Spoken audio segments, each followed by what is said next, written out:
চক্ৰবৰ্তী মহোদয়,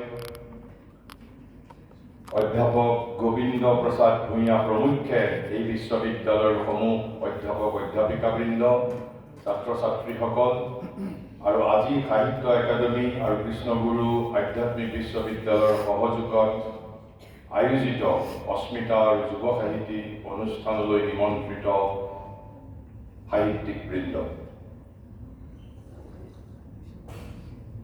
পুনতেই মই দুই তিনিটা কথা আপোনালোকক জনাব বিচাৰিছো। বক্তৃতা এটা সময়ত মোৰ এটা প্ৰবৃত্তি আছিল। আজি আৰু বক্তৃতা মোৰ প্ৰবৃত্তি নহয়। সুদীৰ্ঘ 4.5 দশক জুৰি বক্তৃতা প্ৰদান কৰিছো। আজি আৰু বক্তৃতা সেই বুলি মোৰ প্ৰবৃত্তি নহয়। বক্তৃতা সম্প্ৰতি মোৰ জীৱনৰ, মোৰ সাধনাৰ এক অবিচ্ছেদ্য অংগ। দ্বিতীয়তে, মই পণ্ডিত নহওঁ, মোৰ পাণ্ডিত্যও নাই। Neither am I a scholar, nor do I possess scholarship. তেনেহ'লে কিয় মোৰ এই ধৃষ্টতা? মই যি কৰোঁ, মই যি চিন্তা কৰোঁ, সমস্ত পৰমা দিব্যজননীৰ শ্ৰীচৰণত সমৰ্পণ কৰোঁ। দৰাচলতে এই সমৰ্পণেই মোৰ সমস্ত ধৃষ্টতা, মোৰ সমস্ত ধৃষ্টতাৰ একমাত্ৰ উৎস। ইয়াত মই যিখিনি আপোনালোকৰ আগত কথা কম, কেৱল মাত্ৰ উপস্থাপন শৈলীটো মোৰ নিজস্ব। আপোনালোক 2-4 জনে জানে, আমি মাটিৰ পৃথিৱীত দিব্য জীৱনৰ স্বপ্নদ্ৰষ্টা মহাযোগী, মহাবিপ্লৱী, মহাকবি শ্ৰী অৰবিন্দৰ শিক্ষাৰ দ্বাৰা অনুপ্ৰাণিত। তেওঁ আৰু তেওঁৰ শিষ্যসকলে কোৱা 2-4 আশী কথাই আমাৰ নিজস্ব উপস্থাপন শৈলীৰে আপোনালোকৰ ওচৰত আমি উপস্থাপন কৰিবলৈ প্ৰয়াস কৰিম। যদিও মই শ্ৰী অৰবিন্দৰ শিক্ষাৰে মই পৰিচালিত, শ্ৰী অৰবিন্দই কৈছে যে nothing is to be rejected, nothing is to be rejected, all has to be raised to the level of divine consciousness. যে জগতৰ কোনো বস্তুকে আমি অস্বীকাৰ কৰিব নোৱাৰোঁ। All has to be raised to the level of divine consciousness. বিবেকানন্দই কৈছে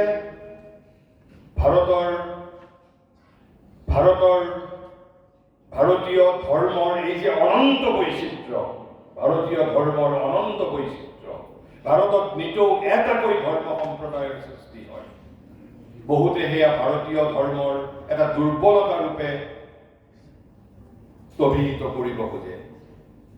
কিন্তু প্ৰবুদ্ধ ভাৰতৰ তপবিগ্ৰহ বিবেকানন্দই কৈছে এই অনন্ত বৈচিত্ৰ্য, ভাৰতীয় ধৰ্ম সংস্কৃতিৰ অনন্ত বৈচিত্ৰ্য এটা মহত্তৰ ধৰ্ম সংস্কৃতিৰ চিহ্ন। আৰু সেই ফালৰ পৰা মই কৈছো, ভাৰতৰ প্ৰতিটো ধৰ্ম, ভাৰতৰ প্ৰতিটো সম্প্ৰদায়, ভাৰতৰ প্ৰতিটো ধৰ্ম সম্প্ৰদায়, প্ৰতিটো আধ্যাত্মিক সম্প্ৰদায় মোৰ নিজৰ আধ্যাত্মিক সম্প্ৰদায়, মোৰ নিজৰ ধৰ্ম, মোৰ নিজৰ আধ্যাত্ম সম্প্ৰদায় হিচাপে মই গণ্য কৰোঁ।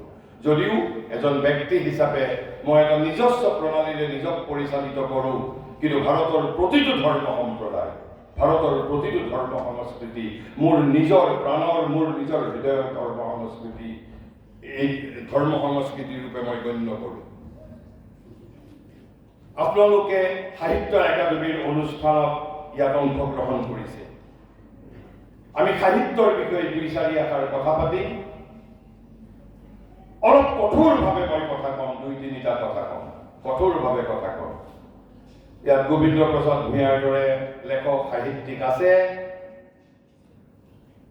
কিন্তু 2-এটা কথাই আপোনালোকক হতচকিত কৰিব পাৰে, 2-এটা কথাই আপোনালোকক হতচকিত কৰিব পাৰে, 2-এটা কথাই হতচকিত কৰিব পাৰে।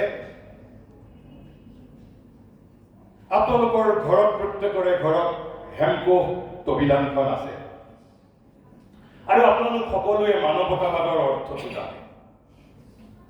কিন্তু আজি মই আপোনালোকক মানৱতাবাদৰ এনে এটা অৰ্থৰ কথা কওঁ, মই কম, মোৰ অৰ্থ নহয়, হেমকোষ অভিধানত সন্নিৱিষ্ট মানৱতাবাদ শব্দৰ অৰ্থ আপোনালোক প্ৰত্যেকেই বিস্মিত হ'ব, বিস্মৃত হ'ব, স্তম্ভিত হ'ব। আৰু আজি আপোনালোকে গৈ হেমকোষ অভিধানত পঢ়ি চাব।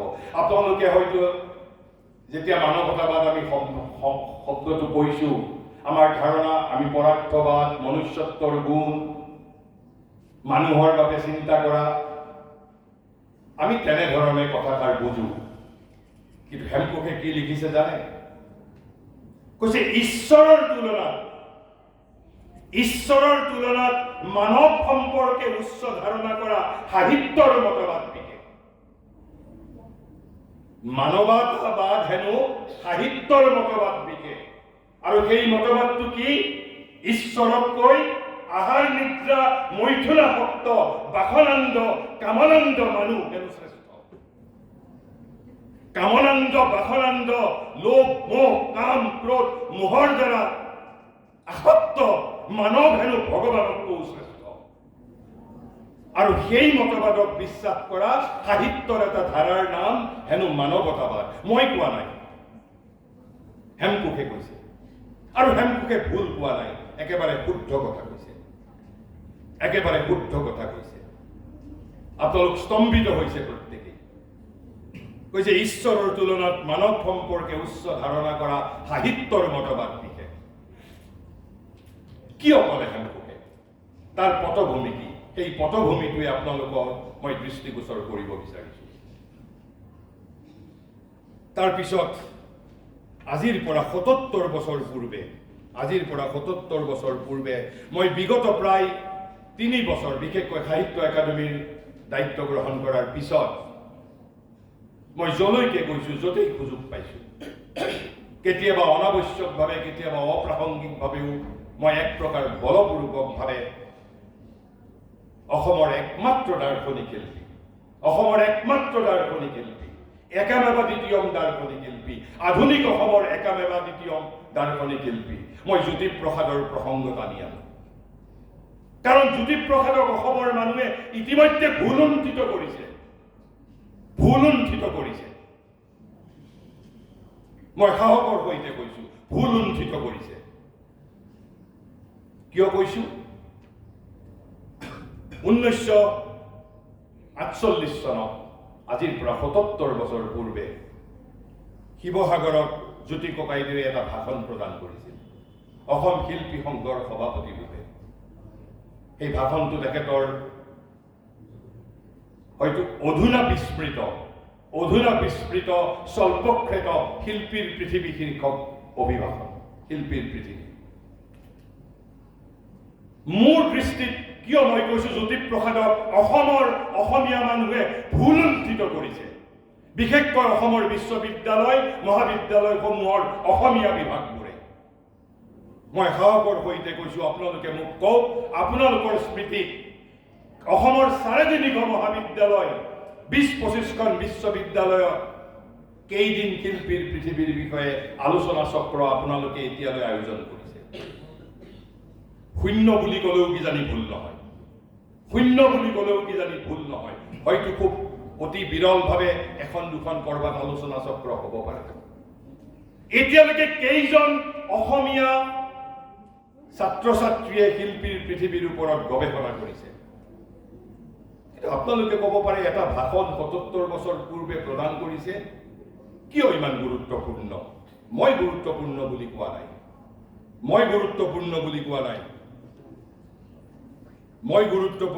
কোৱা নাই। আমাৰ শ্ৰদ্ধেয় নগেন শইকীয়া ছাৰে লিখিছে, কি লিখিছে জানে? কৈছে জ্যোতিপ্ৰসাদৰ জীৱনৰ আটাইতকৈ গুৰুত্বপূৰ্ণ দিশটো হ'ল শিল্পীৰ পৃথিৱী ভাষণখনিয়ে ধৰি ৰখা তেওঁৰ দৰ্শন কেৱল অসমৰ বাবে নহয়, কেৱল ভাৰতৰ বাবে নহয়, এই দৰ্শন সমগ্ৰ বিশ্বৰ মানুহৰ বাবে গ্ৰহণীয় হ'ব পৰা দৰ্শন। কিন্তু আমি ভুলুণ্ঠিত কৰিছোঁ। কিয় ভুলুণ্ঠিত কৰিছোঁ আপোনালোক স্তম্ভিত হ'ব, আৰু তেতিয়াই বুজিবলৈ পাব কিয় হেমকোষে মানৱতাবাদৰ অৰ্থ সেই ধৰণে প্ৰদান কৰিছে। কেৱল মানৱতাবাদৰ অৰ্থ হেমকোষেই নহয়, আপুনি অক্সফোৰ্ড ডিক্সনাৰী চালেও তেনেধৰণৰেই অৰ্থ পাব। কিন্তু আমি কোনেও নপঢ়ো। জ্যোতি ককাইদেৱে শিল্পীৰ পৃথিৱীৰ একেবাৰে শেষত এষাৰ কথা লিখিছিল কি কৈছে? লিখিছিল, শ্ৰীমন্ত শংকৰে দিয়া বিশ্ব সংস্কৃতিৰ ৰূপান্তৰৰ শিল্পী হৈ, শ্ৰীমন্ত শংকৰে দিয়া বিশ্ব সংস্কৃতিৰ ৰূপান্তৰৰ শিল্পী হৈ আজি অসমীয়া শিল্পী বিশ্ব শিল্পী হৈ জনতাৰ কোলাত জ্বলি উঠক। Are you ready to be বিশ্ব শিল্পী? আমিতো নাদৰ ভেকুলী হৈ থাকিবলৈ ভাল পাওঁ, কিন্তু জ্যোতি ককাইদেৱে কৈছিল যে অসমীয়া শিল্পী has to be বিশ্ব শিল্পী। It was his order, আৰু সেইবাবে মই কৈছো আমি ভুল উদ্ধৃত কৰিছো। জ্যোতি ককাইদেউক যদি উপলব্ধি কৰিব পাৰিছিল তেওঁৰ সমসাময়িক বিষ্ণুপ্ৰসাদ ৰাভা, সেইবাবে কলাগুৰুৱে গাব পাৰিছিল বিশ্বৰ ছন্দে ছন্দে মহানন্দে আনন্দে। ভূপেন হাজৰিকাই গাব পাৰিছিল অটোৱাৰ পৰা অষ্ট্ৰিয়া হৈ মই পেৰিছ সাৱটি ললো। অসমৰ বৰ্তমান আধুনিক যুগৰ কেইজন শিল্পীয়ে লিখিব পাৰিছে যে মই পেৰিছ সাৱটি ললো? ভূপেন হাজৰিকা জ্যোতিপ্ৰসাদৰ যোগ্য উত্তৰ কৰি, যদি আমি জ্যোতিপ্ৰসাদক হৃদয়ংগম কৰিব পাৰো, অসমৰ সম্পূৰ্ণ সংস্কৃতিক হৃদয়ংগম কৰিব পাৰিম। শংকৰদেৱকো পাম, কৃষ্ণগুৰুকো পাম, ভূপেন হাজৰিকাকো পাম, বিষ্ণুৰাভাকো পাম, সকলোকে পাম। আৰু আধুনিক অসমীয়া জাতিয়ে জ্যোতিপ্ৰসাদক যদি উপেক্ষা কৰে, আমি কেতিয়াও এটা সমৃদ্ধ জাতি সত্তা গঢ়ি তুলিব নোৱাৰো। আৰু তাৰ পিছত লিখিছে, কৈছে অসমীয়া শিল্পীৰ সাধনাত দুটা দায়িত্ব দিছে। এটা হ'ল শংকৰে দিয়া বিশ্ব সংস্কৃতিৰ ৰূপান্তৰৰ শিল্পী হৈ, you have to be an agent of transformation. আৰু শিল্পী জ্যোতি ককাইদেউৰ ভাষাত কোন? কেৱল গায়কজনেই শিল্পী নহয়, আপুনি মই প্ৰত্যেকেই শিল্পী। পৃথিৱীৰ 5.25 কোটি মানুহকেই জ্যোতি ককাইদেৱে শিল্পী বুলি অভিহিত কৰি গৈছে। আপুনিও শিল্পী, ময়ো শিল্পী। কিহৰ শিল্পী মই কম? কৈছে শ্ৰীমন্ত শংকৰে দিয়া বিশ্ব সংস্কৃতিৰ ৰূপান্তৰৰ শিল্পী হৈ আজি অসমীয়া শিল্পী বিশ্ব শিল্পী হৈ জনতাৰ কোলাত জ্বলি উঠক। অসমীয়া শিল্পীৰ সাধনাত ভগীৰথৰ তপস্যাত গংগা নামাদি। আমি সকলোৱে জানো ভগীৰথৰ তপস্যাত সৰগৰ মন্দাকিনী ধৰাত গংগাৰূপে প্ৰবাহিত হৈছিল, গংগা নামি আহিছিল। কাৰ তপস্যাত? ভগীৰথৰ তপস্যাত। অসমীয়া শিল্পীৰ তপস্যাত কি নামি আহিব লাগিব সেই কথা জ্যোতি ককাইদেৱে স্পষ্ট ভাষাৰে কৈ গৈছে। কি কৈ গৈছে? যে অসমীয়া শিল্পীৰ সাধনাত ভগীৰথৰ তপস্যাত গংগা নমাদি চিৰসুন্দৰ পৃথিৱীৰ জীৱনলৈ নামি আহক, চিৰসুন্দৰ পৃথিৱীৰ জীৱনলৈ নামি আহক। অৰ্থাৎ অসমীয়া শিল্পীৰ দায়িত্ব কি? চিৰসুন্দৰ পৃথিৱীত অৱতৰণ কৰিব পাৰিব লাগিব। বাট হু ইজ চিৰসুন্দৰ? হু ইজ চিৰসুন্দৰ? কোন চিৰজ্যোতিষ্মান? চিৰসুন্দৰ কোন? জ্যোতি ককাইদেৱে শিল্পীৰ পৃথিৱীতে প্ৰথমে লিখিছিল কি? সুন্দৰে যে ফুলাৰ মন্ত্ৰ তহুৰাত্ৰ মাতে, সেয়েহে ইমান ফুল প্ৰভাতে প্ৰভাতে। কিন্তু শেষ কৰিছে চিৰসুন্দৰ। সুন্দৰৰ পৰা যাত্ৰা আৰম্ভ কৰি তেওঁ আমাক লক্ষ্য নিৰ্ধাৰিত কৰি থৈ গৈছে চিৰসুন্দৰ। হু ইজ চিৰসুন্দৰ? Is he not Krishna? চিৰসুন্দৰ কোন? তেনেহলে মই কিয় কৈছো যে ভুল উদ্ধৃত কৰিছে? তেনেহলে এই যে হেমকোষ তবিদানে কৈছে মানৱতাবাদ মানে কি? ঈশ্বৰৰ তুলনাত মানুহ সম্পৰ্কে উচ্চ ধাৰণা কৰা সাহিত্যৰ মতবাদ বিশেষ। এই মতবাদৰ দ্বাৰা আপুনি মই পৰিচালিত হৈছো, আৰু সেইবাবে জ্যোতিপ্ৰসাদক ভুল উদ্ধৃত কৰিছো। চিৰসুন্দৰক পৃথিৱীত নমোৱাৰ কাম আমি সজ্ঞানে পৰিত্যাগ কৰিছো।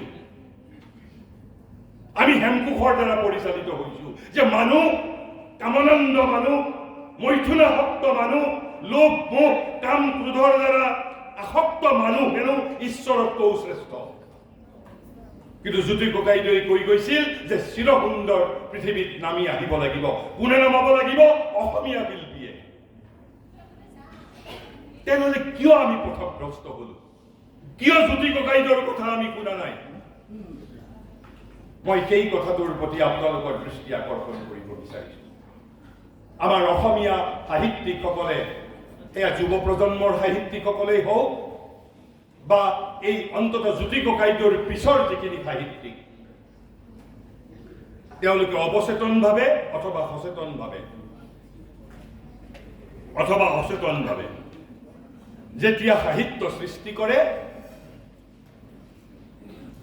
তেওঁলোকক কি বস্তুৱে অনুপ্ৰাণিত কৰে, কিহে তেওঁলোকক অনুপ্ৰাণিত কৰে, কি আদৰ্শই অনুপ্ৰাণিত কৰে? সমুদ্ৰৰ সিপাৰত কাৰখানা আছে, ভাৰতবৰ্ষত নাই। সমুদ্ৰৰ সিপাৰৰ কাৰখানা, সমুদ্ৰৰ সিপাৰৰ কাৰখানাত সাহিত্যৰ তত্ত্ব সৃষ্টি হয়। আমাৰ বিশ্ববিদ্যালয়সমূহত, সেয়া গুজৰাটৰ বিশ্ববিদ্যালয় হওক, পশ্চিমবংগৰ বিশ্ববিদ্যালয় হওক, মহাৰাষ্ট্ৰৰ বিশ্ববিদ্যালয় হওক, গুজৰাটী ভাষা হওক, মাৰাঠী ভাষা হওক, হিন্দী ভাষা হওক, একমাত্ৰ সংস্কৃত ভাষাক বাদ দি, ইয়াত গোবিন্দ প্ৰসাদ ভূঞা মহোদয় আছে, তেখেতক সুধিব পাৰে মই যদি মিছা কৈছো, যেতিয়া সাহিত্যৰ তত্ত্ব বুলি সাহিত্যৰ তত্ত্ব পঢ়ে, ভাৰতীয় সাহিত্যৰ বিষয়ে নপঢ়ে। সমুদ্ৰৰ সিপাৰে কাৰখানাত যি সাহিত্যৰ তত্ত্ব সৃষ্টি হৈছে, সেই সাহিত্য তত্ত্ব পৰ্যালোচনা কৰে। যেতিয়া আপোনালোকৰ সাহিত্য, কবিতা, গল্প, উপন্যাস যেতিয়া সমালোচনা কৰে, সমালোচকে যি সাহিত্য তত্ত্বৰ সাহায্য লয়, সেই সাহিত্য তত্ত্বৰ কাৰখানা হ'ল সমুদ্ৰৰ সিপাৰে। কিন্তু পাশ্চাত্য আলোকিত হৈছে কেৱল মাত্ৰ 16শ শতিকাত, আৰু ভাৰতবৰ্ষত তেতিয়া অধঃপতনৰ যুগ। নৱবৈষ্ণৱ ধৰ্মৰ আন্দোলনৰ পিছত ভাৰতবৰ্ষত তেতিয়া অধঃপতনৰ যুগে দেখা দিছিল। পাশ্চাত্যসকল অহাৰ পিছত ভাৰতবৰ্ষত সাহিত্যৰ আন্দোলন আৰম্ভ হৈছিল সেই ধূসৰ অতীততে, বৈদিক যুগতেই। অথৰ্ববেদ, কলা, সাহিত্য, সংস্কৃতিৰ যদি আমি মাদাৰ স্ক্ৰিপচাৰ বুলি যদি ক'ব খোজো, আমি অথৰ্ববেদৰ প্ৰতি আঙুলি নিৰ্দেশ কৰিব লাগিব।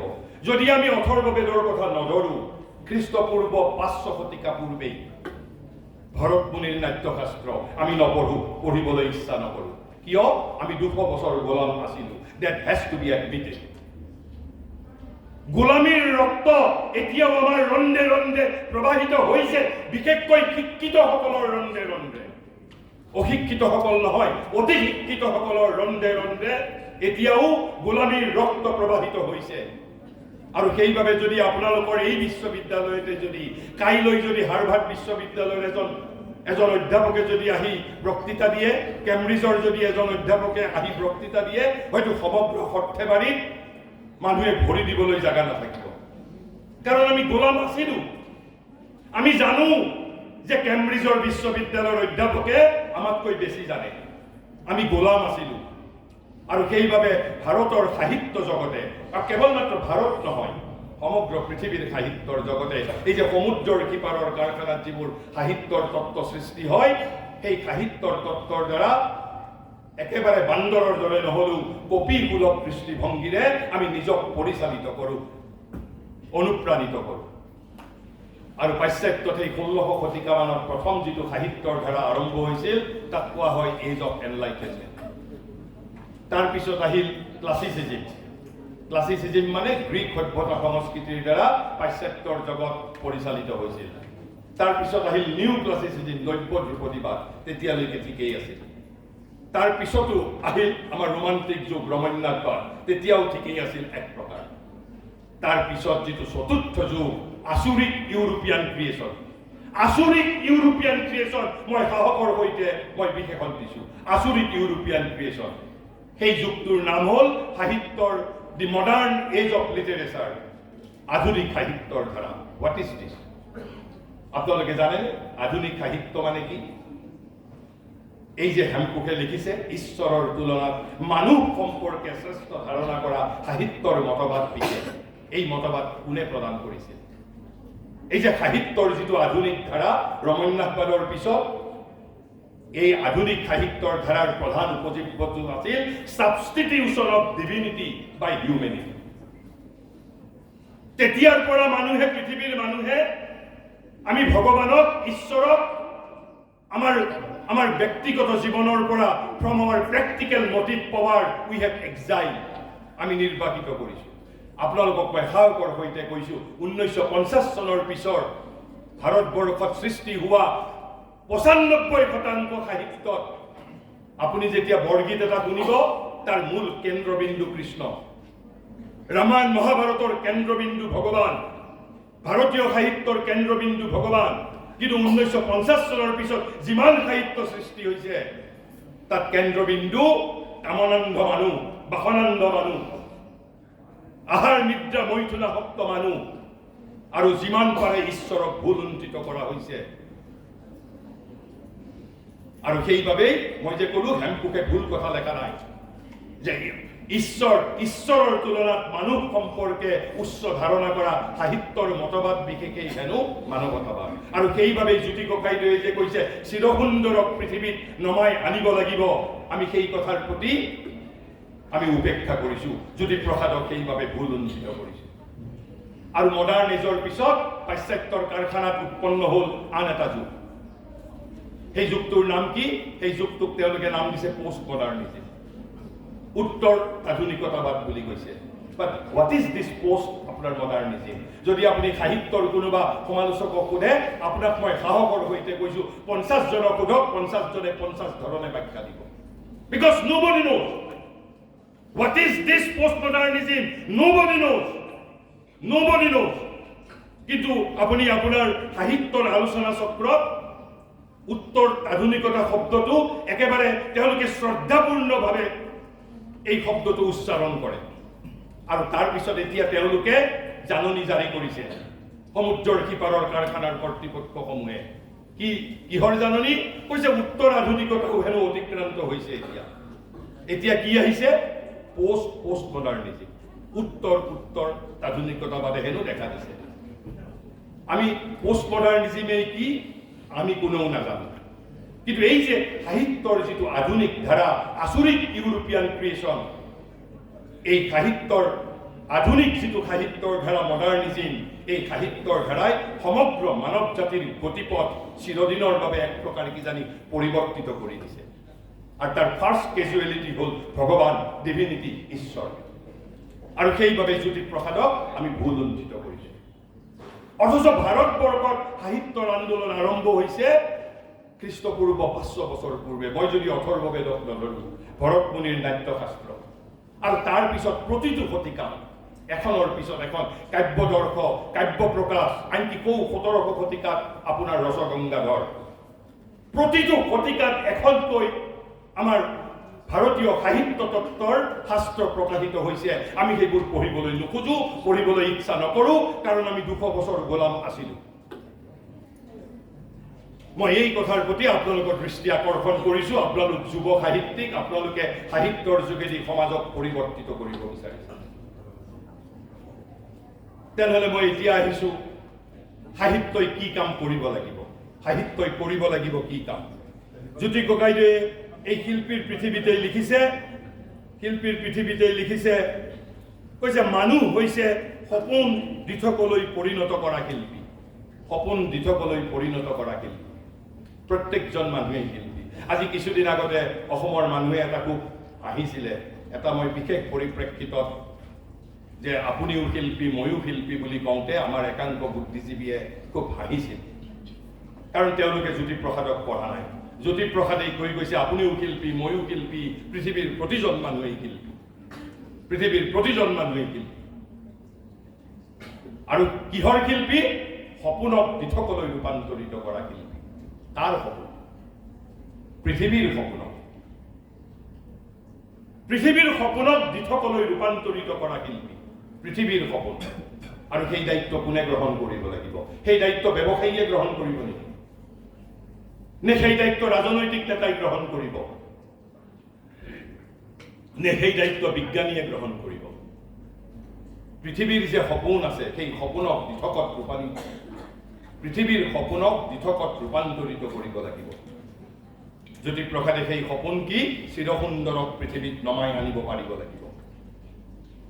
একে কথাই তাহানি বৃহদাৰণ্যক উপনিষদে কি কৈছিল? অসতো মা সদ্গময় তমসো মা জ্যোতির্গময় মৃত্যুর মা অমৃতম গময়। Life has to be a journey from unreal to real. Life has to be a journey from darkness to light. Life has to be a journey from mortality to immortality. এই অমৃতম গময়ই জ্যোতিপ্ৰসাদৰ শিৰকুণ্ড। জ্যোতিপ্ৰসাদে আৰু কৈছিল, তোৰে মোৰে আলু কৰে যাত্ৰা, আমি পালো জীৱনৰ অৰ্থ অভিনৱ। পালো জানো জীৱনৰ অৰ্থ অভিনৱ? সেই একেই আহাৰ নিদ্ৰা মৈথুন অন্ন বস্ত্ৰ বাসস্থান লোভ মোহ কাম ক্ৰোধ বদ মাৎসৰ্য অভিনৱ জীৱন মানে কি? এই যে চিৰসুন্দৰক পৃথিৱীলৈ নমাই অনাৰ কাম, মানুহ মই শিল্পী, মই সপোন দিঠকত ৰূপান্তৰিত কৰা শিল্পী, এই যে অমৃতম গময় ইজ দি জীৱনৰ অৰ্থ অভিনৱ অফ জ্যোতিপ্ৰসাদ। আৰু সেইবাবে এই যে অসতো মা সদ্গময় তমসো মা জ্যোতিৰ্গময় মৃত্যুৰ মা অমৃতম গময়, তাৰ এই সাবলীল ভাষান্তৰ, তোৰে মোৰে আলু কৰে যাত্ৰা, আমি পালো জীৱনৰ অৰ্থ অভিনৱ। তেনেহ'লে পৃথিৱীৰ কি সপোন? পৃথিৱীৰ কি সপোন? সেই কথাও জ্যোতি ককাইদেৱে কৈ গৈছে। কি কৈ গৈছে? ৰূপান্তৰেহে কেৱল মাত্ৰ জগত ধুনীয়া কৰে, এই মোৰ গায়ত্ৰী মন্ত্ৰ। ৰূপান্তৰেহে জগত ধুনীয়া কৰে, এই মোৰ গায়ত্ৰী মন্ত্ৰ। ৰূপান্তৰেহে জগত ধুনীয়া কৰে। Physics cannot make our world beautiful. Chemistry cannot make our world beautiful. Economics cannot make our world beautiful. Chemistry cannot make our world beautiful. Politics cannot make our world beautiful. It is only through transformation. ৰূপান্তৰ, কিহৰ ৰূপান্তৰ? শিল্পীৰ পৃথিৱীত জ্যোতি ককাইদেৱে স্পষ্টভাৱে নিসন্দিগ্ধ চিত্তে কৈ গৈছে, জীৱনৰ ৰূপান্তৰ। কিয় জীৱনৰ ৰূপান্তৰ? মই যিজনৰ শিক্ষাৰে শিক্ষিত হৈছো, মাটিৰ পৃথিৱীত দিব্য জীৱনৰ স্বপ্নদ্ৰষ্টা মহাযোগী শ্ৰী অৰবিন্দই তেওঁৰ বিখ্যাত গ্ৰন্থ লাইফ ডিভাইনৰ একেবাৰে শেষৰ ফালে কৈছে, পাৰফেক্টেড world cannot be created by man or composed of man who are themselves imperfect. অপূৰ্ণ মানুহৰ দ্বাৰা এখন আমি পূৰ্ণতাকামী পৃথিৱী গঢ়ি তুলিব নোৱাৰো। আৰু সেইবাবে জ্যোতি ককাইদেৱে গাইছিল কি? ৰূপান্তৰেহে জগত ধুনীয়া কৰে, ৰূপান্তৰেহে জগত ধুনীয়া কৰে, এই মোৰ গায়ত্ৰী মন্ত্ৰ। হি হেজ নো আদাৰ গায়ত্ৰী মন্ত্ৰ। ৰূপান্তৰ ৰূপান্তৰ ৰূপান্তৰ, জীৱনৰ ৰূপান্তৰ। আৰু এই দায়িত্ব বহন কৰিব লাগিব আমাৰ সাহিত্যিকসকলে, আমাৰ কবিসকলে, শিল্পীসকলে। কবি শিল্পী সাহিত্যিক has to be agent of transformation. কিহৰ ট্ৰেন্সফৰ্মেশ্যন? আমাৰ জীৱনৰ ৰূপান্তৰ হাতত। আমি নৰ হৈ জন্ম লাভ কৰিছো, উই হেভ টু বি নৰোত্তম, and finally one day we have to be Narayan. গীতাই কৈছে আমি বৰ্তমান কি? মম এব অংশ সনাতন, মই কৃষ্ণৰ সনাতন অংশ, শাশ্বত অংশ। কিন্তু শ্ৰীকৃষ্ণ পৃথিৱীত কিয় আহিছিল?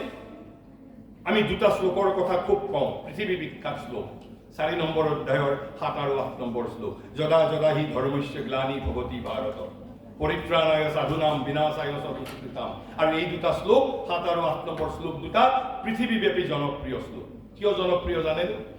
কাৰণ তাত মানুহৰ কৰিবলগীয়া একো নাই, মানুহে নিজক ৰূপান্তৰিত কৰিবলগীয়া একো নাই। আমি পৃথিৱীত থাকিম, পৃথিৱীত লণ্ডভণ্ড কৰিম, অধৰ্মৰ জন্ম দিম, আৰু ভগৱানে চাকৰৰ দৰে পৃথিৱীলৈ আহিব, আহি সকলো ঠিক ঠাক কৰি থৈ যাব।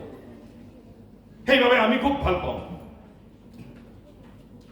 আৰু সেইবাবে গীতাৰ কমেণ্টেটৰসকলে, যে গীতাৰ টিকাকাৰসকলে 7 আৰু 8 নম্বৰ শ্লোক দুটাৰ কথা একেবাৰে উদাত্ত কণ্ঠে কয়, কিন্তু তাৰ পিছৰ শ্লোক দুটাৰ কথা নকয়, 9 আৰু 10 নম্বৰ শ্লোক দুটাৰ কথা নকয়।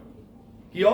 সেই 9 আৰু 10 নম্বৰতহে কৃষ্ণ পৃথিৱীত কিয় আহিছিল তাৰ আচল উদ্দেশ্যৰ কথা লেখা আছে। 9 নম্বৰত গীতাই কি কৈছে? কৃষ্ণই যে কিন্তু মোৰ জন্ম আৰু কৰ্ম উভয়েই দিব্য, divine action, divine work and divine birth. যিজনে তত্ত্বতঃ জানিব, ইন প্ৰিন্সিপল জানিব মোৰ ডিভাইন বাৰ্থ এণ্ড ডিভাইন একশ্যনৰ বিষয়ে, তেওঁহে মোক লাভ কৰিব। আৰু তাৰপিছত 10 নম্বৰ শ্লোকত কৈছে পীত ৰাগ ভয় ক্ৰোধা মাম উপাশ্ৰিতা, অৰ্থাৎ মোক আশ্ৰয় কৰি এই যে ভয় মোহ লোভ মোহ এইবোৰ ৰূপান্তৰিত কৰি বহু যুগৰ পিছত মানুহে কলৈ উত্তৰণ হ'ব? কৈছে মত ভাৱম আগতা, মোৰ ভাৱলৈ ৰূপান্তৰিত হ'ব। ভগৱানৰ আচল উদ্দেশ্য পৃথিৱীত অহা নিজক দৃষ্টান্ত হিচাপে দেখুৱাই সমগ্ৰ মানুহক নাৰায়ণ কৰাৰ অভিসন্ধি আছিল শ্ৰীকৃষ্ণৰ। আমি নৰৰ পৰা যাত্ৰা আৰম্ভ কৰিছোঁ। One day we will become Narottam. Finally we have to become Narayan. This is the human journey. This is the sense of asatoma sadgamaya, tamasoma jyotirgamaya, mrityurma amritam gamaya. আৰু সেইবাবে জ্যোতি ককাইদেৱে কি লিখিছিল? চিৰসুন্দৰক পৃথিৱীত নমাব পাৰিব লাগিব। মই এই আপোনালোকক কেৱল পটভূমি তৈয়াৰ কৰিছোঁ আৰু তাৰ পিছত মই আন দুটা তিনিটা কথালৈ মই আপোনালোকৰ দৃষ্টি আকৰ্ষণ কৰিম। তেনেহ'লে সাহিত্য শিল্প সংগীত মোক মডাৰ্নিজিমে কি কৈছে মই সেই বিষয়ে ভ্ৰক্ষেপ নকৰোঁ। কৰিম যদি মোৰ ভাৰতীয় দৰ্শনৰ পৰা মোক সন্তুষ্ট কৰিব পৰা দৰ্শন তাত আছে নে নাই, মই প্ৰথমতে সেইবোৰৰ প্ৰতি তাত মই ভুমুকি মাৰিম। যদি মই তৃপ্ত নহওঁ তেতিয়া মই পাশ্চাত্যৰ সিপাৰত মই সমুদ্ৰৰ সিপাৰৰ কাৰখানাত উৎপন্ন বস্তুৰ প্ৰতি মই দৃষ্টিপাত কৰিম। ভাৰতৰ বিখ্যাত সংস্কৃত সাহিত্যৰ ধ্ৰুপদী যুগ আমি কালিদাস ভগৱতী ভৰ্তৃহৰিৰ নাম শুনিছোঁ। ভৰ্তৃহৰিৰ মাত্ৰ এটা শ্লোক যদি আমি হৃদয়ঙ্গম কৰিব পাৰোঁ, উপলব্ধি কৰিব পাৰোঁ, মৰ্মে উপলব্ধি কৰিব পাৰোঁ, তেতিয়া আমি কাব্য সাহিত্য সংগীত শিল্পৰ আমি তাৎপৰ্যও হৃদয়ঙ্গম কৰিব পাৰিম। মাত্ৰ এটা শ্লোক আজিৰ পৰা 1500-1600 বছৰ পূৰ্বেই ৰচিত। আপোনালোকে জানিব ভৰ্তৃহৰিৰ নীতি শতক মানে তাত 100টা শ্লোক আছে। তাৰ 11 নে 12 নম্বৰ শতকটো তাত ভৰ্তৃহৰিয়ে কি কৈছে? সাহিত্য সংগীত কলা বিহীন সাক্ষাৎ পশু পুষ্য বিছানহীন। সাহিত্য সংগীত কলা বিহীন সাক্ষাৎ পশু পুষ্য বিছানহীন। পুষ্য মানে হ'ল নেজ, বিছান মানে হ'ল হীন। কৈছে কলা সাহিত্যহীন যিজন ব্যক্তি তেওঁ নেজ আৰু শিং নথকা পশুৰ দৰে। ইয়াতকৈ আৰু কিবা কটাক্ষ কৰিব লাগে? তাৰপিছত সাহিত্য সংগীত কিয় কৈছো? You have to be agent of transformation. কাৰণ ৰাজনৈতিক ব্যক্তিয়ে মোৰ জীৱনক ৰূপান্তৰিত কৰিব নোৱাৰে, ব্যৱসায়ীয়ে মোৰ জীৱনক ৰূপান্তৰিত কৰিব নোৱাৰে, সেনাধ্যক্ষই মোৰ জীৱনক ৰূপান্তৰিত কৰিব নোৱাৰে। জীৱনক ৰূপান্তৰিত কৰাৰ দায়িত্ব বহন কৰিব লাগিব, সভ্যতাৰ দায়িত্ব বহন কৰিব লাগিব আমাৰ অধ্যাত্ম জগতৰ নেতাই, আমাৰ কবিয়ে, আমাৰ শিল্পী, আমাৰ সাহিত্যিকে। আৰু তাৰ পিছৰ শাৰীত যিটো কথা ভৰ্তৃহৰিয়ে কৈছে আমি লজ্জিত হোৱা উচিত। আজিৰ পৰা 1500 বছৰ আগেয়ে কৈ যোৱা কথা কৈছে তৃণং ন খাদনপি জীৱ মানৱ। অৰ্থাৎ এইবিধ পশুৱে, অৰ্থাৎ শিং আৰু নেজ নোহোৱা কলা সাহিত্য সংগীতবিহীন যিসকল পশু আছে, কৈছে তৃণং ন খাদনপি জীৱ মানৱ, ঘাঁহ নোখোৱাকৈও জীয়াই থাকে। আৰু এইটো কাৰ বাবে পৰম সৌভাগ্যৰ কথা? কৈছে তৎভাগধয়ং পৰমং পশুনাম। আৰু সেয়া পশুসকলৰ বাবে পৰম ভাগ্যৰ কথা। কাৰণ এইসকল পশুৱে যদি ঘাঁহ খালেহেঁতেন, আচল পশুৱে ঘাঁহ খাবলৈ নাপালেহেঁতেন। তেনেহ'লে তাৰ অৰ্থ এইটো নেকি আমি প্ৰত্যেকেই কালিদাস লাগিব হ'ব, প্ৰত্যেকেই ভগৱতী হ'ব লাগিব, প্ৰত্যেকেই ভৰ্তৃহৰি হ'ব লাগিব? নহয়। তাৰ অৰ্থ হ'ল আমি প্ৰত্যেকৰে আমাৰ যিটো ৰুচিবোধ, আমাৰ ৰসবোধ, শিল্পীসুলভ ৰসবোধ, সাহিত্যসুলভ ৰসবোধ, আমাৰ ৰুচিবোধ, আমাৰ নন্দন তত্ত্ব, আমাৰ ৰসবোধক পৰিৱৰ্তিত কৰিব লাগিব। আৰু সেইবাবে যিটো নৱবৈষ্ণৱ ধৰ্ম আন্দোলনৰ যিটো অন্তৰালৰ উদ্দেশ্য আছিল, সেই ৰূপান্তৰৰ এটা প্ৰক্ৰিয়া তাৰ মাজত আছিল। আমাৰ যিটো ৰুচিবোধক পৰিৱৰ্তিত কৰা, আমাৰ যিটো নন্দন তত্ত্ব, আমাৰ হৃদয়ৰঞ্জনী বৃত্তি যিবোৰ আছে, সেইবোৰক উদ্ধাৰিত কৰি অধ্যাত্মৰ সেৱাত নিযুক্ত কৰাই নৱবৈষ্ণৱ ধৰ্ম আন্দোলনৰ মূল উপজীব্য আছিল। আৰু সেইবাবে লক্ষ্য কৰিব, যিটো পোষ্ট বৈষ্ণৱায়িক আন্দোলন সমগ্ৰ ভাৰতবৰ্ষত আৰম্ভ হৈছিল, আমাৰ অসমত শংকৰদেৱ, মাধৱদেৱ বা আপুনি দক্ষিণত, উত্তৰত, পশ্চিমত সমগ্ৰ ভাৰতবৰ্ষত তাত প্ৰধান যিটো ইনষ্ট্ৰুমেণ্ট আছিল কি? কাব্য সাহিত্য শিল্প। আমাৰ বৰগীত, সত্ৰীয়া নৃত্য, ভাওনা, এইবোৰৰ কি উদ্দেশ্য? আমাৰ ৰুচিবোধ পৰিৱৰ্তন কৰাৰ উদ্দেশ্য, আমাৰ নন্দন তত্ত্ব, আমাৰ যিটো শিল্পীসুলভ চৈতন্য আৰু সেই ৰসবোধক উদ্ধাৰিত কৰি অধ্যাত্মৰ সেৱাত নিযুক্ত কৰা, এয়াই অন্তৰালৰ উদ্দেশ্য আছিল নৱবৈষ্ণৱ ধৰ্ম। আমি সেই দৃষ্টিৰে বৰগীত, ভাওনা, সত্ৰীয়া নৃত্যৰ নতুন তাৎপৰ্য, এয়া কেৱল জাতীয় স্বাভিমানৰ বস্তু নহয়, মানুহৰ জীৱনক ৰূপান্তৰিত কৰাৰ একোটা প্ৰক্ৰিয়া আছিল। কাৰণ শ্ৰীমন্ত শংকৰে আমাক বিশ্ব সংস্কৃতি প্ৰদান কৰি থৈ গৈছিল। কাৰণ পৃথিৱীক যদি ধুনীয়া কৰিব লাগে, ৰূপান্তৰেহে জগত ধুনীয়া কৰিব পাৰি। তেনেহ'লে আপোনালোকক যদি এতিয়া কোনোবাই সোধে, মই এই কথাখিনি কৈ, আৰু মই বিশেষকৈ দুটা কবিতা, এটা মই কালি লেখা কবিতা, যিহেতু ইয়াত যুৱ সাহিতী মানে হিন্দীত সাহিত্য, যুৱ সাহিত্য, আৰু অস্মিতা ইতিমধ্যে মুকুন্দ শৰ্মাই কৈছে যে অস্তিত্বৰ লগত সম্পৰ্কিত এটা শব্দ, অস্মিতা মানে এক প্ৰকাৰ এটা আইডেণ্টিটি। মই নাৰী বিষয়ক এটা কবিতা, মোৰ নাৰীৰ প্ৰতি যিটো ভাৱনা আৰু যুৱকৰ প্ৰতি যিটো ভাৱনা, যুৱক বা তাৰুণ্যৰ প্ৰতি যিটো ভাৱনা, দুটা মই সৰু কবিতা পাঠ কৰি শেষ কৰিম। কিন্তু তাৰ আগতে মই আপোনালোকক এটা কথা কৈ যাব বিচাৰোঁ। যদি আপোনালোকক কোনোবাই কয় যে সাহিত্য, কাব্য সাহিত্য, শিল্পই পৃথিৱীক এতিয়ালৈ কি দিছে, যদি কোনোবাই সোধে কি উত্তৰ দিব? বিজ্ঞানে আমাক কি দিছেতো আমি বিজ্ঞানীসকলে, বিজ্ঞানৰ প্ৰবক্তাসকলে আপোনাক একেবাৰে এখন কিতাপ পৰ্যন্ত লিখি দিব, অন্তহীন তালিকা দিব পাৰিব। আমাৰ জীৱনৰ সুবিধা আৰামেৰে আমাক সজ্জিত কৰি তুলিছে বিজ্ঞানে। কিন্তু যদি আপোনালোকক সোধে কোনোবাই যে কাব্য সাহিত্য শিল্পই আমাক কি দিছে, আমি জানো আজি আমাৰ যিসকল পাশ্চাত্যৰ দ্বাৰা শিক্ষিত যিসকল ভাৰতীয় মানুহ, তেওঁলোকে ভাৰতৰ সনাতন সংস্কৃতিক যিমানেই নিন্দা নকৰক কিয়, আজিৰ পৰা 150 বছৰ পূৰ্বেও, 150-200 বছৰ পূৰ্বেও পৃথিৱীৰ যিখন সমৃদ্ধ ৰাষ্ট্ৰ ইউনাইটেড ষ্টেটছ অফ আমেৰিকা, তাত দাস প্ৰথা আছিল। তাৰ আগতে আৰু নানান ধৰণৰ সামাজিক কুসংস্কাৰ আছিল। এইবোৰ কেনেকৈ নোহোৱা হৈ গ'ল? এই যে এটা বৰ্বৰ সংস্কৃতিৰ পৰা আমি বৰ্তমান সময়ত অন্তত সভ্য হ'বলৈ শিকিছোঁ, এই যে বৰ্বৰতাৰ পৰা সভ্যতালৈ ৰূপান্তৰৰ যিটো প্ৰক্ৰিয়া, এই ৰূপান্তৰৰ প্ৰক্ৰিয়া প্ৰথম অৱস্থাত কোনে সাধন কৰিছিল? আধুনিক যুগত বহু মানুহে ৰিলিজন, ধৰ্মক নিন্দা কৰে। যিমানেই অস্বীকাৰ নকৰক কিয়, যিমানেই নিন্দা নকৰক কিয়, মই নিজেও ব্যক্তিগতভাৱে বিশ্বাস কৰোঁ যে বৰ্তমান যিটো আমি ভাৰতীয় ধৰ্ম মানে কিন্তু ৰিলিজিয়ন নহয়। ভাৰতীয় ধৰ্ম শব্দই যিটো অৰ্থ প্ৰকাশ কৰে, অৰ্থ বহন কৰে, ৰিলিজিয়ন, ইংৰাজী ৰিলিজিয়ন শব্দৰ অৰ্থ যথেষ্ট সংকীৰ্ণ। আৰু সেই দৃষ্টিত days of religion is over. বৰ্তমানৰ যুগ অধ্যাত্মৰ যুগ, ছাবজেক্টিভিটিৰ যুগ, অধ্যাত্মৰ যুগ। কিন্তু ভাৰতীয় যিটো ধৰ্ম শব্দ, এই ধৰ্ম শব্দ অধ্যাত্মৰ নিকটৱৰ্তী শব্দ। কিন্তু ৰিলিজন শব্দই ধৰ্মক প্ৰতিনিধিত্ব নকৰে, অথবা ৰিলিজন শব্দই স্পিৰিচুৱেলিটিকো প্ৰতিনিধিত্ব নকৰে। তেনেহ'লে এই বৰ্বৰ সংস্কৃতিৰ পৰা আমি যে এটা সভ্য জটিল সমাজ ব্যৱস্থা লাভ কৰিছোঁ, আমাক প্ৰথম অৱস্থাত কোনে সহায় কৰিছিল? যে 4টা বস্তুৱে সহায় কৰিছিল।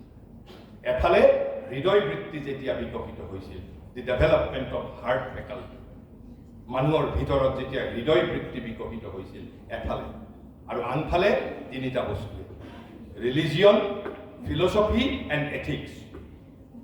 পৃথিৱীত আদি অৱস্থাত কোনো ৰাজনৈতিক নেতাই, কোনো বিজ্ঞানীয়ে পৃথিৱীক ৰূপান্তৰিত কৰিব পৰা নাই। মানুহৰ চেতনাক যদি ৰূপান্তৰিত কৰিছে, এটা হ'ল হৃদয় বৃত্তি যেতিয়া আৱিৰ্ভাৱ হ'ল, হৃদয় বৃত্তি যেতিয়া বিকশিত হ'ল, আৰু সেই হৃদয় বৃত্তিক সহযোগিতা কৰিছিল কোনে? ৰিলিজিয়ন, এথিক্স অৰ্থাৎ নীতিবোধ আৰু দৰ্শন। ফিলচফি, ৰিলিজিয়ন এণ্ড এথিক্স প্ৰথম অৱস্থা। তাৰপিছত পৃথিৱীক চিন্তাৰ আন্দোলনে দেখা দিলে।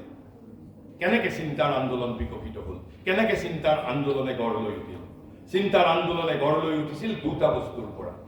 এটা হ'ল ৰিজন আৰু আনটো হ'ল ইমাজিনেশ্যন। এটা হ'ল আমি যিটো যুক্তি বুলি কওঁ, যুক্তি তৰ্ক বুলি কওঁ, অৰ্থাৎ ৰিজন, আৰু আনটো হ'ল ইমাজিনেশ্যন, কল্পনা বৃত্তি। কিন্তু ৰিজন কি ধৰণে বিকশিত হ'ল? ৰিজনক বিকশিত হোৱাৰ ক্ষেত্ৰত কোনে সহায় কৰিছিল? তিনিটা বস্তুৱে সহায় কৰিছে। তাত ওৱান অফ দি 3 এলিমেণ্টছৰ ভিতৰত এটা কিন্তু বিজ্ঞান হয়।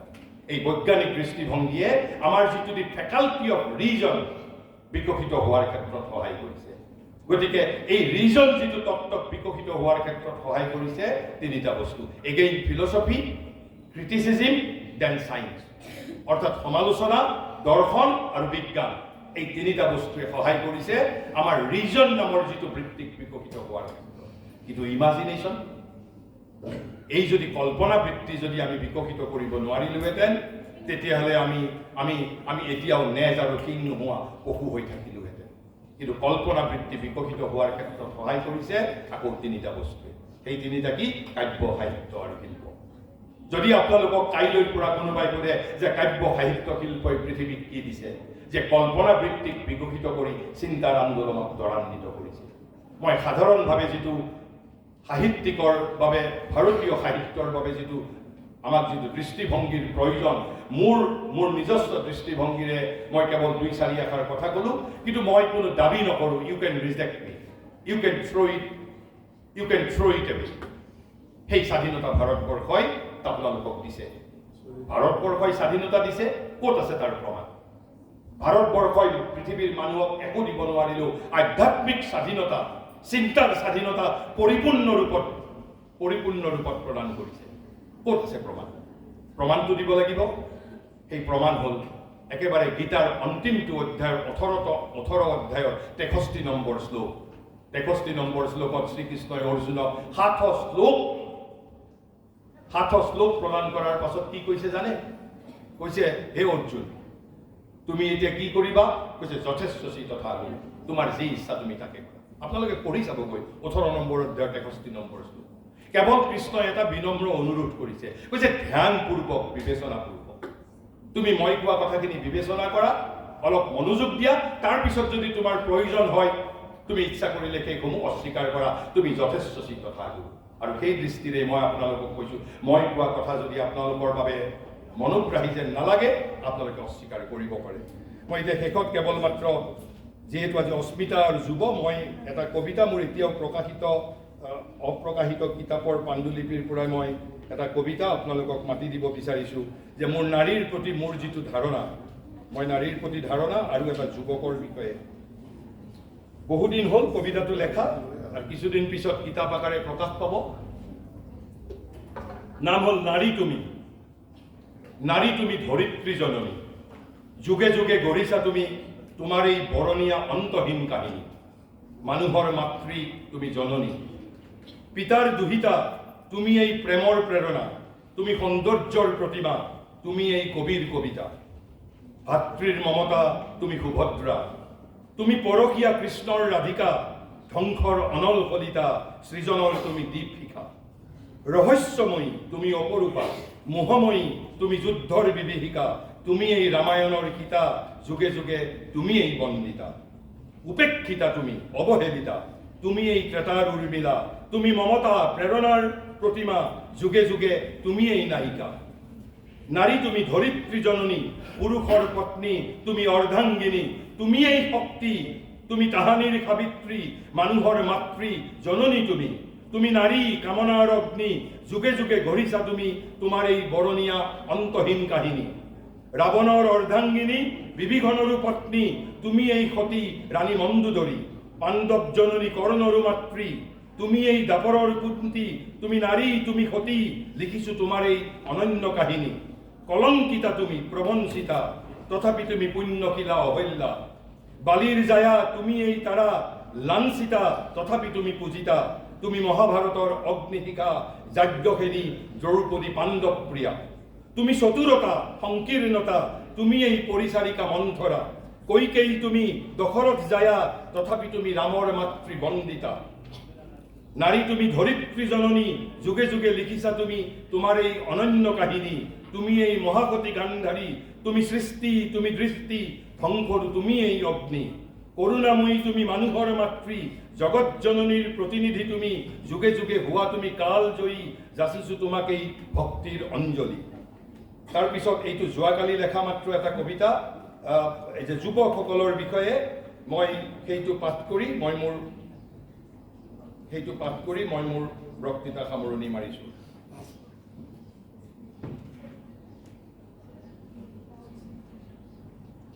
অশীতিপৰ নে কোমলমতি, মোৰ কবিতাটোৰ শীৰ্ষক, যুৱকসকলৰ বিষয়ে লেখা কবিতা। অল্প বয়স্ক হ'ল বুলিয়েই যুৱক বুলি চিনাকি দিলেই কিয় মানি? অশীতিপৰ হ'ল বুলিয়েই কিয় কম তেওঁলোকক বৃদ্ধ বুলি? 20 বছৰতে বাৰ্ধক্য দেখিছা জানো তুমি? অথবা অশীতিপৰ তৰুণী? তুমি কবা এইবোৰ কেৱল উদ্ভট কাহিনী, একেবাৰে নাভূত নাশ্ৰুত বুলি। আমাৰ দৰে কথাষাৰ শুনি তোমাৰো চকু কপালত উঠিলেই কি জানি?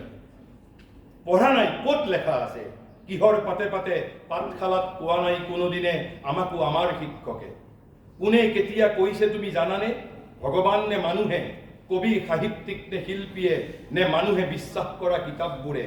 তোমাকেই সুধিছো, কোৱা আমাক তুমি, ক'ত লেখা আছে কেইবাণী? কোনে কয় তাৰুণ্য মানে কেৱল কোমলমতি, স্বল্প বয়স মানেই যুৱক যুৱতী বুলি?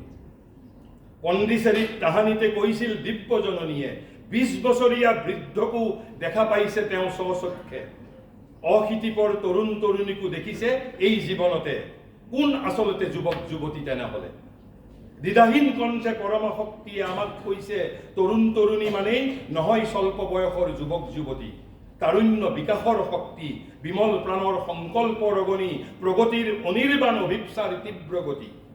দৃঢ়তাৰে বাৰে বাৰে কওঁ আমি, নতুনেই গঢ়িব লাগিব সপোনৰ ধুনীয়া ধৰণী। সন্ধান কৰিছো কোন আচলতে তৰুণী, অশীতিপৰ নে স্বল্প বয়স্ক কোমলমতি? উপনিষদৰ পাতত পঢ়িছো আমি সত্যদ্ৰষ্টা ঋষিৰ অতীতৰ প্ৰদীপ্ত বাণী। তাৰুণ্য শিষ্ট আচৰণ, সমুজ্জ্বল সুশ্ৰী, অমল প্ৰাণৰ বিমল প্ৰকৃতি, সুদৃঢ় হৃদয়ৰ উদাত্ত বিশাল ব্যক্তি, বলিষ্ঠ শৰীৰৰ দুৰ্জয় সুবিশাল শক্তি। তুমি সৰ্বোত্তম, সৰ্বশ্ৰেষ্ঠ তুমি গুণী, তুমি জীৱনৰ কান্তি, আমাৰ ভাৰসা তুমি মানিকী মধুৰী, পৃথিৱীৰ নতুন ভৱিষ্যত তুমি। মনোৰম তুমি, বিস্ফুৰিত তোমাৰ স্নিগ্ধ জেউতি, তুমি আজীৱন বিদ্যাৰ্থী, তুমি জিজ্ঞাসু, তুমি তেজস্বী, তুমি অক্লান্ত সাধক হৃদয়ৰ শক্তি, তুমি আমৃত্যু জ্ঞানান্বেষী, তুমি অসম সাহসী, নহয় কেৱল অল্প বয়স্ক কোমলমতি। দীপ্ত প্ৰদীপ্ত সুউচ্চ গিৰিশৃংগ, নিৰলস ভীষণ তপস্যা প্ৰচণ্ড, অন্তহীন সাধনাৰ অবিৰত গান অক্লান্ত, চিৰনতুন প্ৰভাতী পুৰুষ, নামজাৰ তাৰুণ্য। যদি নাই বিকাশৰ শক্তি, অমল প্ৰাণৰ সংকল্প ৰগণী, নাই যদি প্ৰাণত এধানি প্ৰগতিৰ দীপ্ত অভিপ্সাৰ তীব্ৰ গতি, কোমলগতি বাবেই কিয় কম নকওঁ তোমাক তৰুণ বুলি, অল্প বয়স্কা বাবেই নকওঁ তোমাক নহয় তুমি তৰুণী। ধন্যবাদ। পুনৰ মই কৃষ্ণগুৰু আধ্যাত্মিক বিশ্ববিদ্যালয়ক আন্তৰিক কৃতজ্ঞতা জনাইছোঁ আৰু আজিৰ এই অস্মিতা আৰু যুৱ সাহিত্য অনুষ্ঠানৰ সফলতা কামনা কৰি মই মোৰ বক্তব্যৰ সামৰণি মাৰিছোঁ।